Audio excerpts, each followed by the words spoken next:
Learn together. Assalamualaikum warahmatullahi wabarakatuh. Waalaikumsalam warahmatullahi wabarakatuh. Halo semuanya, kembali lagi bersama kami di podcast Nergy. Let's learn together.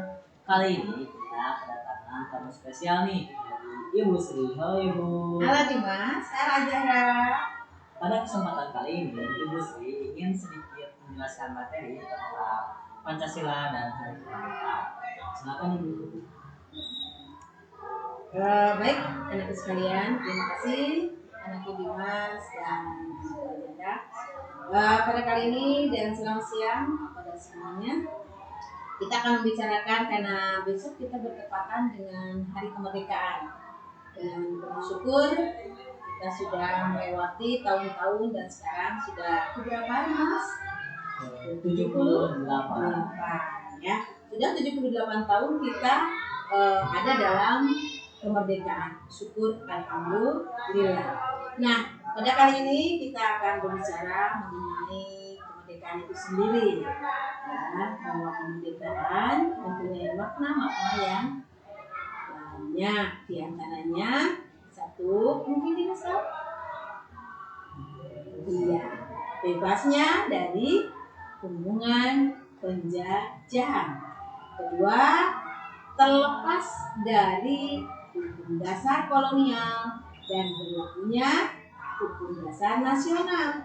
Serta satu lagi, yaitu titik puncak perjuangan bangsa Indonesia yang sudah dijajah selama 350 tahun dan 3,5 tahun. Maka pada tanggal 17 Agustus 1945 dinyatakan bahwa bangsa Indonesia menyatakan merdeka. Berarti kita bebas berekspresi, kita bebas menjalankan hukum dasar, baik itu yang tertulis dan tidak tertulis, yaitu hukum nasional kita. Begitu diantaranya ya, Dimas dan Di sini kita akan langsung saja ke seksi tanya jawab. Dari pertanyaan pertama dari saya dulu. Oh iya, ya silakan Dimas. Aku ingin bertanya, apa sih filosofi Pancasila itu sebagai pandangan? Terima kasih anakku. Gini, kita lihat dari sisi etimologi dulu ya, bahwa yang dikatakan filsafat itu, ya filsafat Pancasila itu adalah bahwa katanya itu berasal dari bahasa Latin, yaitu philos dan sophia. Philos artinya gemar, senang, menghayati, dan mengamalkan. Kalau sophia, bijak, peduli, berbagi, adil, jujur, dan berbudi luhur. Sehingga dikatakanlah filsafat itu adalah gemar, senang, menekuni, serta mengamalkan perilaku bijak secara mendalam, baik itu secara hakikat, fungsi, ciri-ciri, kemudian masalah dan pemecahannya. Maka kalau dikaitkan dengan Pancasila sebagai filosofi bangsa, ini lahir karena digali dari cita-cita hakikatnya bangsa Indonesia dan disebutlah kristalisasi nilai. Jadi filosofi bangsa bisa dikatakan juga itu digali pemahaman dan diyakini kebenarannya. Ya, mengerti kebenarannya, kemudian itu dianggap pembenaran dan menurut aturan atau hukum dan cita-cita tujuan nasional kita. Karena digali dari kristalisasi nilai. Dan untuk nilai-nilainya itu secara filosofinya ya karena satu sama lain berhubungan. Satu sila ke-1 menjiwai sila-sila yang lain. Begitupun selanjutnya. Jadi hakikat mendasarnya itu diyakini kebenarannya dan dicita-citakan untuk kepentingan bersama, kemudian dianggap telah dipercaya serta diyakini sebagai suatu kesatuan. Suatu kesatuan yang diyakini bagaimana? Sesuai aturan yang diinginkan dengan tujuan negara Indonesia. Maka muncullah di sana ada Pancasila juga dikatakan sebagai pandangan hidup bangsa, sebagai acuan kehidupan, norma yang berlaku. Contohnya ada toleransi umat beragama, karena diyakini itu betul, ya sesuai dengan sila 1. Kemudian Indonesia juga mengenal kerukunan umat beragama, yaitu rukun dengan yang seagama, rukun antar umat beragama, dan rukun umat beragama dengan pemerintah. Jadi ada kesatuan dan diyakini. Itu hanya salah satu contoh ya Nak ya. Yang lain masih banyak. Itu diantaranya. Terima kasih Ibu. Mungkin selanjutnya pertanyaan selanjutnya akan disampaikan oleh teman saya yaitu Raja. Menurut Ibu, ada nggak sih tokoh pahlawan yang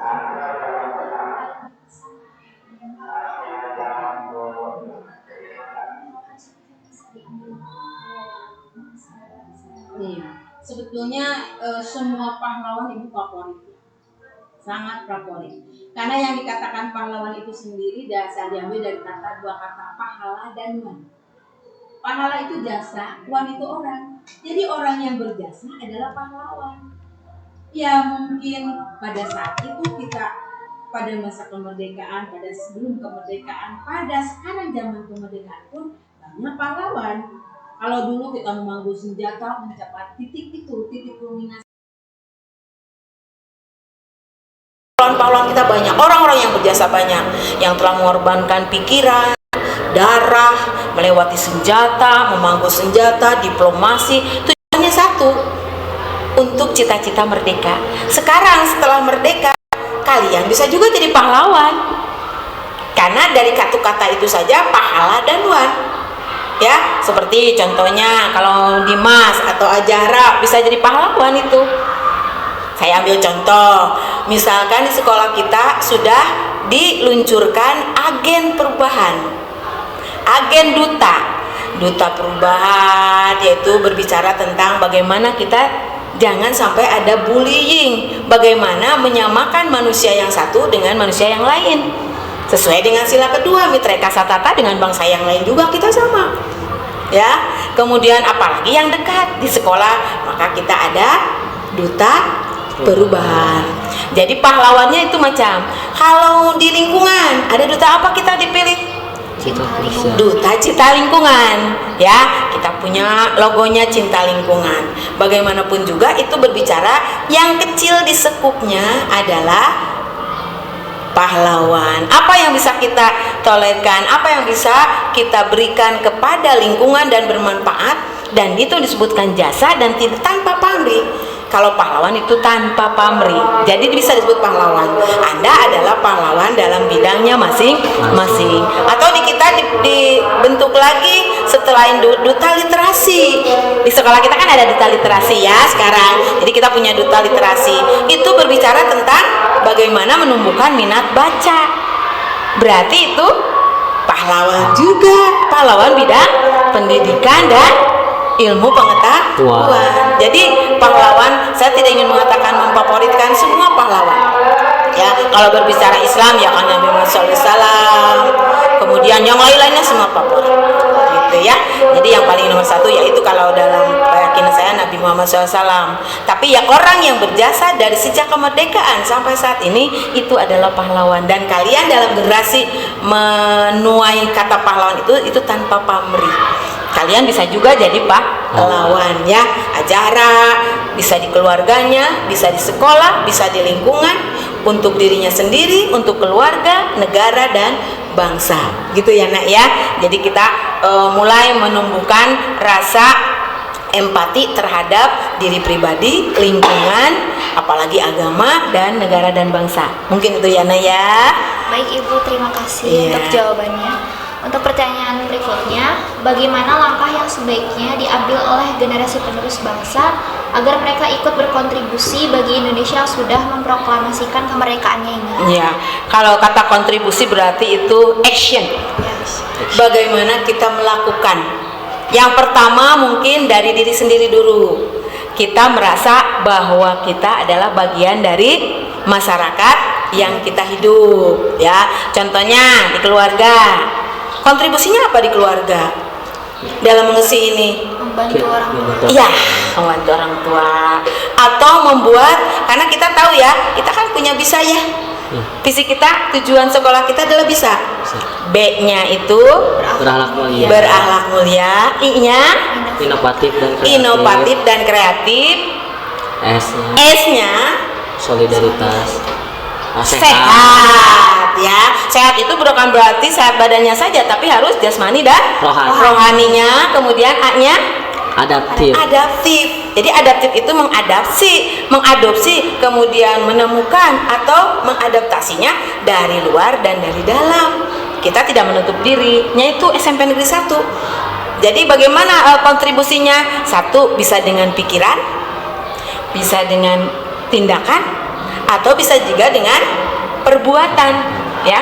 Contohnya mungkin Dimas pernah melakukan penelitian atau bersih lah, ya. Bagaimana di kelas supaya betah menjadi rumah kedua. Di sana fungsinya. Cinta tanah air dilakukan dalam mengisi kemerdekaan di lingkungan yang terkecil. Kalau di sekolah ya di kelasnya. Setelah di kelasnya, di luar kelasnya. Setelah di luar kelasnya, lingkungan sekolahnya itu sendiri. Contoh yang paling konkret atau nyata kira-kira apa?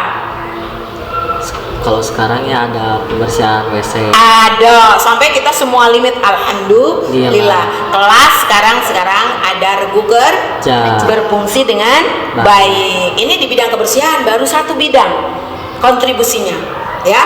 Mungkin di bidang yang lain ada keagamaan misalnya, ada berakhlak mulia ditujukannya dengan ada BTQ.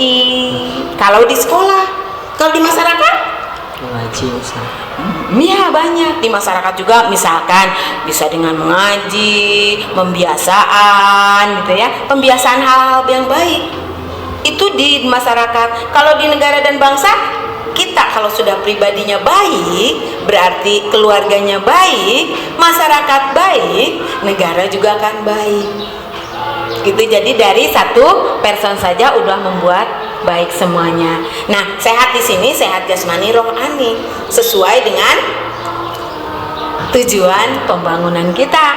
Jadi yang utuh itu pembangunan manusia Indonesia seutuhnya dan pembangunan seluruh masyarakat Indonesia utuh itu adalah sehat jasmani dan rohani. Begitu ya.